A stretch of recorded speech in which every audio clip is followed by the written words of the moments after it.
Treasuries yield climbing, almost going to reach 5%.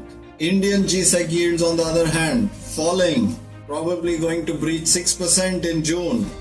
Historically, इतना narrow spread between US government bonds and Indian government bonds की yields कभी नहीं रहा. Indian bond yields have been artificially falling because the new RBI governor, with a nudge from the central government, has been actively pumping rupees into the overnight market, bringing down yields and also telegraphing ahead in the June meeting we are expecting another 25 basis points cut. What this is doing is artificially bringing down Indian interest rates.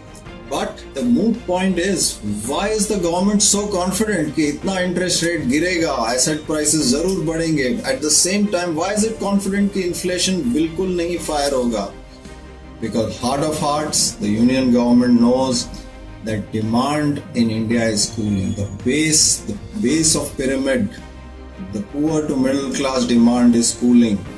इसलिए inflation flare up नहीं होगा, and the government is desperate to bring down interest rates, drive consumption again, bring back demand. That's why it feels for a few months or a year there will be no inflation. It is pushing down interest rates because credit growth, yes, that was a very big data point. Less than 10% credit growth last year in India, which I have never seen in my career. The low points used to be 13, 14, 15%.